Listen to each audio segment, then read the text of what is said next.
In this video, I'm going to tell you why over 90% of people fail at Shopify when starting a Shopify store or running a Shopify business. Why do they end up failing? I see so many people again and again and again fail and lose money. I don't want you to lose money. I don't want you to fail. I want you to succeed. So please watch this video until the end. I'm Rafael Cintron, bringing you 2 videos every single week, or maybe more, to almost 50,000 subscribers here on YouTube. I teach people how to grow and scale their e-commerce businesses. And this was me about 3 to 4 years ago in 2016, 2017. I was very poor. I moved from Puerto Rico to Germany, trying to travel the world, make money online. And back then I was doing multiple Shopify stores and doing all the things that I'm about to tell you right now to avoid doing, because back then I had no money, I was making no money and losing a bunch and didn't really know where to go with my life and my money. So first up, the first thing that pushes a lot of people towards failure, or that doesn't let you actually get results with a Shopify business, is lack of funds and resources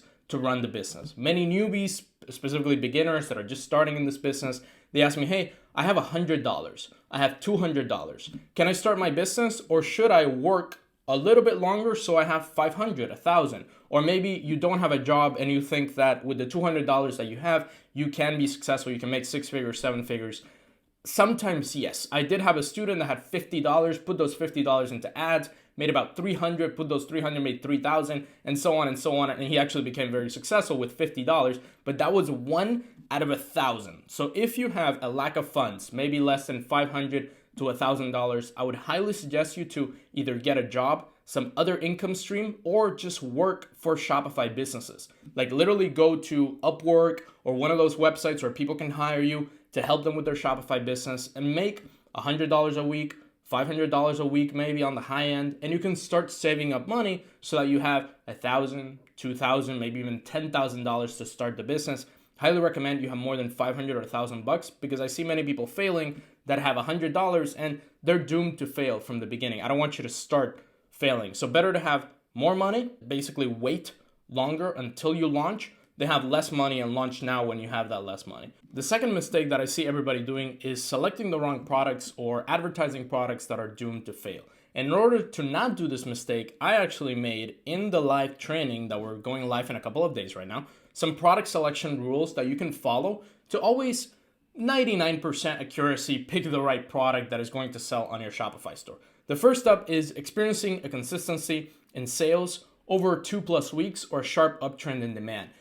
Let's say you find a product that has made $1 million, and those $1 million, maybe they were not made now, but they were made 6 months ago or a year ago, and you think, oh, the product has made a lot of money, but in reality, it made it a long time ago, and now you're just catching a falling knife. So you have to make sure that it's consistent sales over 2 or more weeks right now, or you see that something is spiking in sales. It's new to, let's say, Shopify, or it's new to AliExpress, and it's rocketing up, and you think, wow, now it's selling really good. That's the right time to get into it. Just make sure you're not catching a falling knife. Second of all is solving a problem in people's lives, or providing a relief to a deep pain that people experience. What I see many people doing is they sell products with no point to them. In Valentine's Day, this happens a lot. Valentine's coming up in a couple of weeks, that people sell a rose bear or a teddy bear with like some colors and some red colors on it and some love products, and let's say a rose inside a glass dome. And they think, oh, because it's a Valentine's product, it's going to be selling amazing and people are going to love it. Most of the times people look at that and they think, why would I buy that? It doesn't make any sense. It doesn't solve a problem. It isn't relevant to my life. So many times that you think that a product is going to be a 6-figure, 7-figure product just because, you need to dig deeper and see if it actually solves a problem. I always pick products, solve a problem, help people, solve something in their life. That's what you need to figure out in every single product that you sell in order to be successful. Third thing is scalable to millions of people and multiple countries. That's something that many people don't focus on. You pick a product and it's to a very select group of people, small niche, that it's not that scalable. You can't make that much money with. It's gonna be tough. You need to make sure that it's scalable, simple to identify the niche. Don't pick products that are obscure or really hard to know who is going to buy this, because then the process is going to be harder. So if you are a beginner, highly recommend you pick a product that is simple to identify who is going to buy this. Very simple. The fifth one, not dominated by any large known brands. For example, there's a product that helps you strengthen your jaws. You put it in your mouth and you kind of bite it, and it helps you strengthen your jaws. I see some people selling that on their Shopify stores, that product is patented. There's a huge brand called Size. They patented that product, and you might get in trouble. You might get your account shut down. You might get your Shopify store taken down because they have a patent on that. So make sure to always research patents, research if there's a huge brand dominating your space so that you're not the number 2 of that brand. And the sixth thing is that it helps a person achieve a dream or a desired outcome. I put this one in italics because when you're watching this, it's January 2021, and in the next 3 months, always in Q1, maybe you're watching this 2022 or 2023, and it's Q1 between January and March. Usually those months are when people are mostly pumped about their success during the year. Maybe it's fitness, maybe it's success in business, maybe it's success in whatever. If you sell something, specifically in fitness, this works really well, that it pushes a person to achieve a dream or achieve something that they've always wanted to do. Those products sell very, very well. So if you're selling a fitness product and it's in the first 3 months of the year, it's definitely a good one to sell a product that helps somebody achieve a dream. But that's what I put in italics there. It's sort of an extra one that you can follow if you're in this time frame of the year and if it fits your product. The third mistake that I see a lot of people doing is creating a bad website or not creating a website that fits the market that you're selling to. So first off, creating a bad website, if you go to your store that you created or that somebody created for you and you would not buy from it, nobody's going to buy from it. So you have to make sure that you would buy from it, your family members would buy from it, you compare it to your competitors, and it looks really nice, it looks clean, it's easy to navigate. That's the main thing, easy to navigate, easy to pick something, looks professional, looks high quality, doesn't scream like it's a drop shipping store, and it also fits the market that you're selling. If you're selling products for kids, for example, or babies, you want to make the store playful, colorful, blue, pink. You don't want to make it, let's say, very dark and weird looking, and it has all these crazy like red components to it. It looks a little bit scary because it doesn't fit that audience. So people are going to be turned off when they see a store like that. So what you want to do is you want to see who is going to buy this. Oh, people that love the outdoors, love camping, love hiking. Okay, then I'm going to make it in that way. Maybe I put a mountain somewhere in the store, or maybe I put some colors, like it looks like some dirt, or I put a tent somewhere in the store. So it's really important to really fit the audience that you're selling to and not just create a store for the whole point of just creating it, that it actually fits who you're trying to sell to. Mistake number 4 is not understanding advertising or how interruption marketing works. So specifically Facebook ads, if you're trying to learn Facebook or maybe YouTube ads, those are called interruption marketing. So for example, if you're watching a YouTube video and then an ad pops up right before that YouTube video, it interrupts your process of watching YouTube videos. If you're scrolling through Facebook, watching your friend's post or watching whatever your ex-girlfriend's post or something like that, and then an ad pops up and it interrupts you, that's interruption marketing. And you're like, oh, what is this ad? Let me check it out. And you really need to understand the psychology of that. When somebody's going through Facebook or somebody's going through Instagram, for example, and then an ad pops up, psychologically, you're interrupting them. So make sure that that interruption is worthwhile for them, that it's not some boring thing that actually catches their attention. It actually is relevant to what they want and what they're going to buy so that it makes sense for them to be interrupted. If not, they're just going to be angry at you. Because sometimes, for example, in YouTube ads, I sometimes get annoyed at some YouTube ads because this is not relevant. You're not understanding interruption and you're actually just interrupting. So make sure that if you are using interruption marketing on Facebook, on YouTube, on Instagram, you understand the psychology of it so that your ad is very relevant.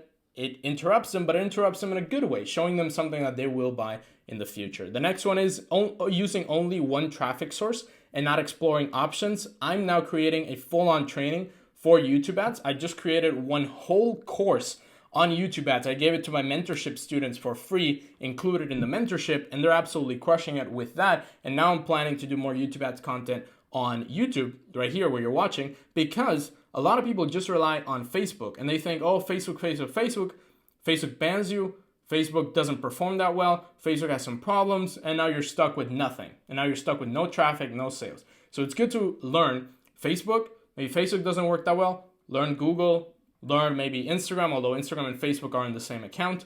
You can learn Google, you can learn YouTube ads, you can try out something else like Snapchat ads, Pinterest, depending on the niche that you're selling to, obviously. Don't sell something that doesn't fit Pinterest, for example, but I highly recommend to explore options in terms of traffic source and seeing what is out there, because a lot of people don't have success on Facebook.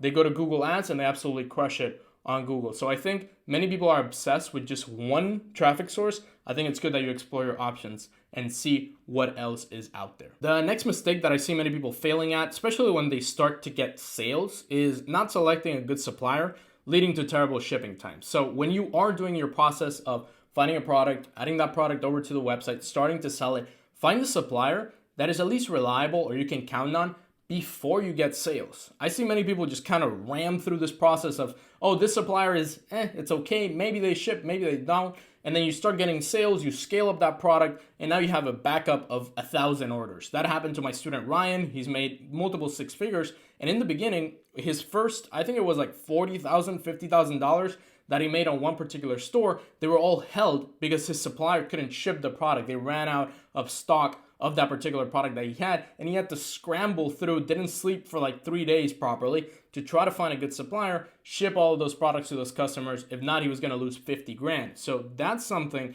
that I see many people failing at, and I see many people that are already getting sales, already on track to be successful. Then this happens and everything just goes down. So we have a lot of really good alternatives. If you check out the channel here, we have UDroppy, Source Inbox, Hyperskew, eProlo. There are many different alternatives out there. Make sure to research them properly. And if any of these alternatives promise you the world, like, hey, we can ship your product in 5 days, do a test.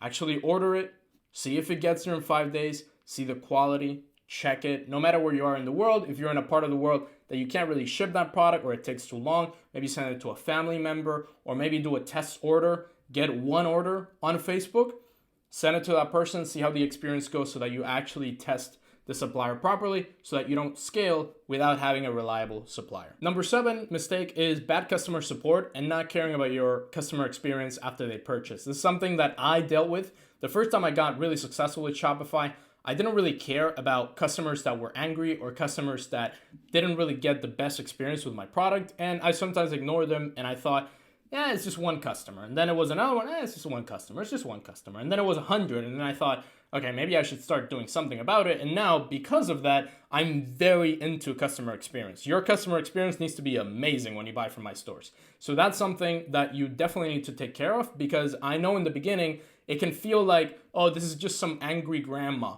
or this is just some weird person, and you ignore them, they charge back you, they put a dispute on PayPal, your PayPal account gets shut down, and then stuff starts happening. Maybe a bunch of people are angry at you, and they start putting bad reviews online, or they maybe sue you. So you don't know the levels of this. There's many levels that happen when bad customer experience happens. So you wanna make sure that you care about it, and every single step. Was the buying process easy? Was the communication good? Hire a VA to help you answer questions from customers or help you, for example, take care of tracking numbers and tracking orders.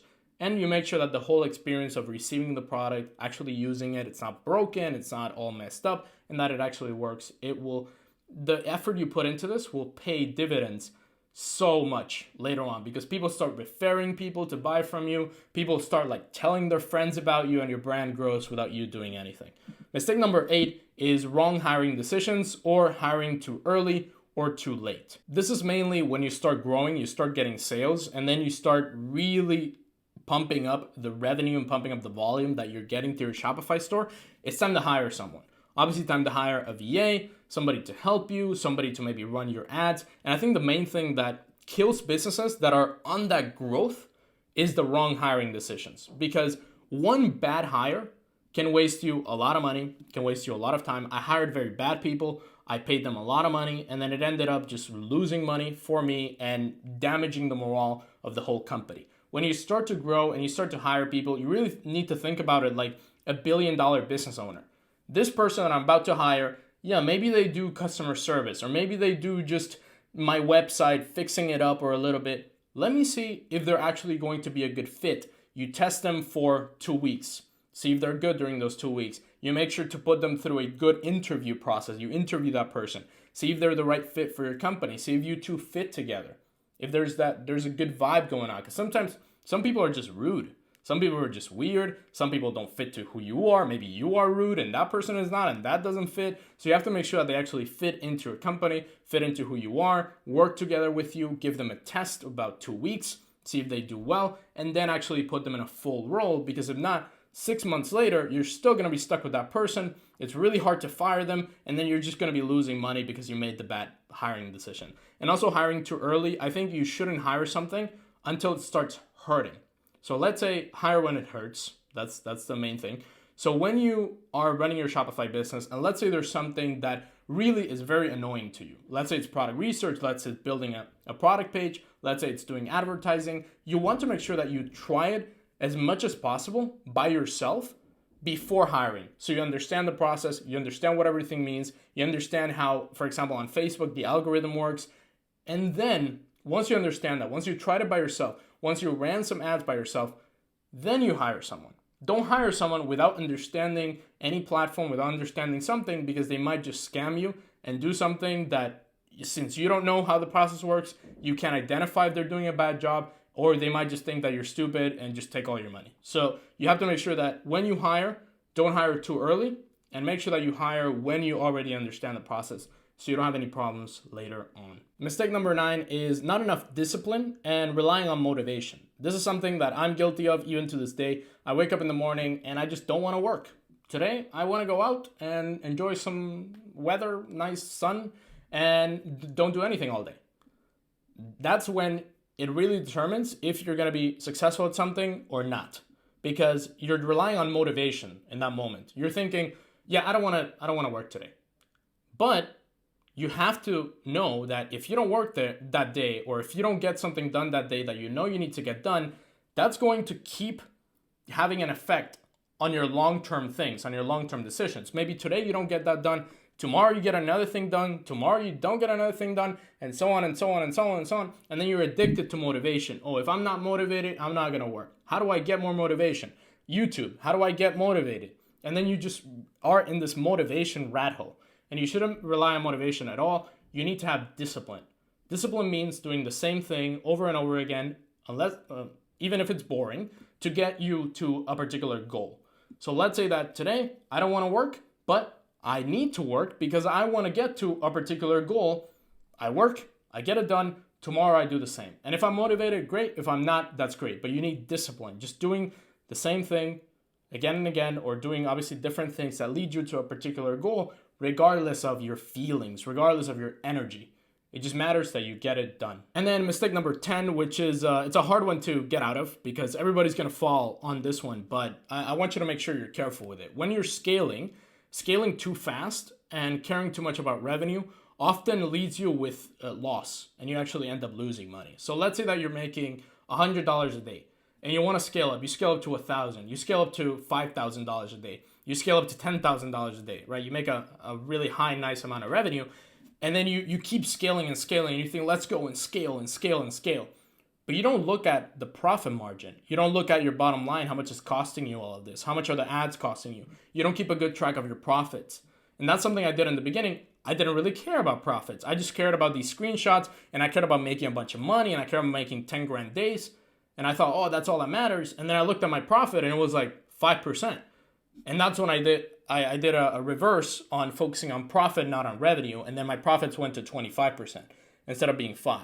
So always make sure that when you are scaling, focus on the profits, because if you don't make profit, if you make a loss, your business is done. Doesn't matter how much revenue you make. And also you want to make sure that you pay for a living. And if you have a 9-to-5 job, you pay for quitting for that. You have to make sure that you're making enough profit, and also that you're increasing that profit over time. If the profit is low, forget the revenue for a little bit, just focus on making profit and actually getting results there, and then focus on continued growth. If you want to get results in your business and actually work with me as your mentor to help you avoid these mistakes and obviously help you with the right roadmap to getting results in your business, working with my company, we have 15 people helping you get results in your business, you can definitely book a free strategy call with the link in the description. Book a call, pick the time that fits you, and you're going to talk to my team, see if it's the right fit to work together and get your results. And obviously we have our 5-day live training. If you want to join that, that's starting up in a couple of days from now, that I show you the product selection rules. I'm going to show you a lot more during that training, everything that you need to know about Shopify. The link is down in the description. We do one every couple of months. So if you're watching this